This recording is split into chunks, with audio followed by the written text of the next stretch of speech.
Hello everybody, this is Johns Hopkins with Baltimore Heritage, and we're back with another of our 5-minute history videos. And today I'm on Charles Street at Franklin. If you know the fantastic First Unitarian Church, we're at that intersection. But today we're not going to talk about that. We're going to talk about the building behind me, the C.J. Benson building.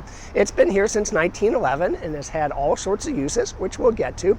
But for about 80 years before that, on this spot, there was a mansion and then a series of social clubs that really intersect with the lives of some of Baltimore's earliest revolutionary era families and folks who helped create the idea of American philanthropy. So let's start our story back in 1830. That's when a gentleman named Dr. William Howard built a mansion on this spot. Howard was the son of John Eager Howard, and let's just say a word about him. He pops up still all over the place. John Eager Howard was a Revolutionary War hero. Congress gave him a medal for his bravery at the Battle of Cowpens.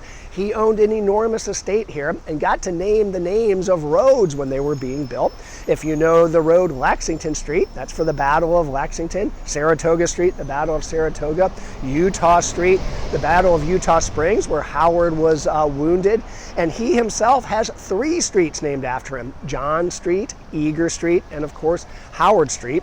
He was a 3-term governor of Maryland and a senator in Washington, and I believe for that he gets his name on Howard County. All right, but let's get back to William, who I don't think has any streets named after him, but did leave a really interesting life. He was a graduate of one of the first classes from the University of Maryland Medical School. After graduation, he gave himself a present. He and a buddy went to Italy, where, among other things, he was the first American to climb Mont Blanc, that famous mountain on the border between France and Italy. He came back to Baltimore and studied under the esteemed J.B. Davidge, if you know Davidge Hall, the oldest building still in medical use today in America.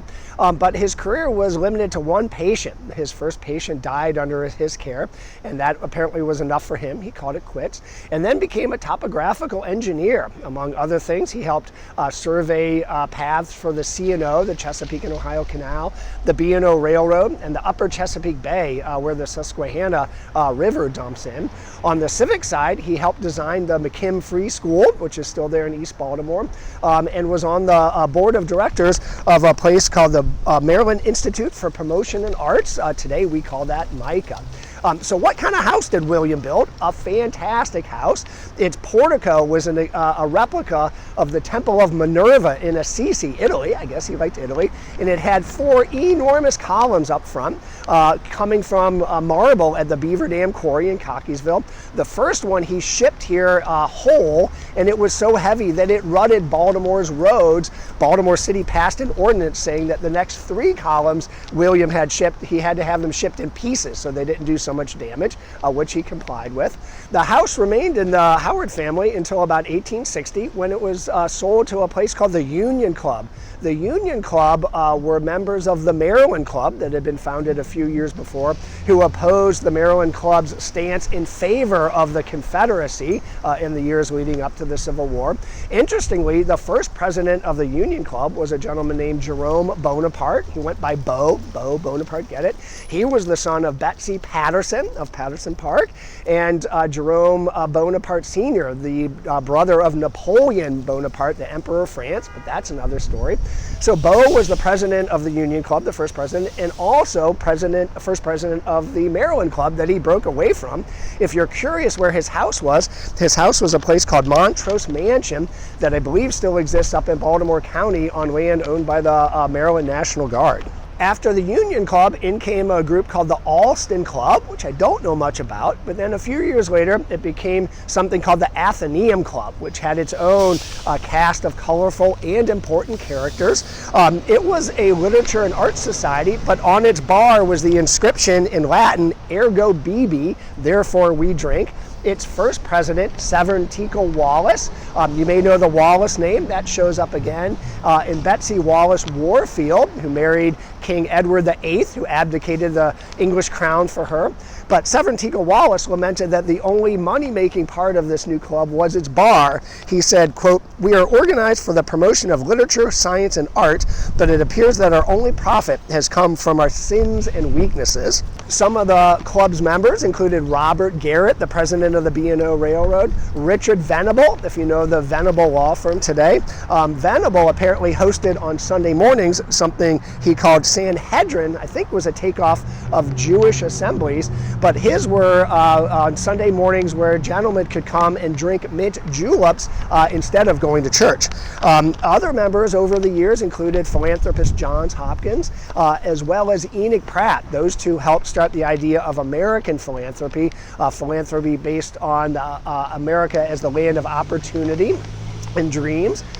Pratt apparently was so frugal that he would go around the Athenaeum turning off gas lights in rooms where nobody was. The younger members would apparently come back and turn the lights back on just to irk Enoch. That was apparently fun at the Athenaeum. Things were going well, but by 1908 membership had dropped, and the Athenaeum sold the building to a department store magnate named Thomas O'Neill. O'Neill's department store had been spared in the 1904 fire, and in thanks, he gave the money that would later become the core for Mary, our Queen Cathedral up on North Charles Street. But again, another story. O'Neill in 1910 demolished the mansion, sadly, and built the building we have today, the Benson building. Benson was a furniture dealer and interior decorator, advertised as the largest collection in Baltimore and the entire South. Other tenants included Walker and Gordon Milk Laboratory. They were based in New Jersey, really pioneers in helping get milk to be safe. Over the years, it had lots of other uses. There was a restaurant on the ground floor for a while. The Sun Papers had its offices here for a while. And then in 1976, it got renovated and modernized. They kept most of the historical features of the building. You may remember from this era, the Craig Flinner Gallery with its enormous posters in the windows, and a store called Bedazzled with its colorful array of beads in the windows. They lasted for a while, but in 2001, the Annie Casey Foundation purchased the building. They had moved from New York to Baltimore. They moved into the entire building. So today, the building is occupied by Annie Casey and its mission of helping America's children, youth, and families. And with that, I'll say thanks so much, and we'll see you next time.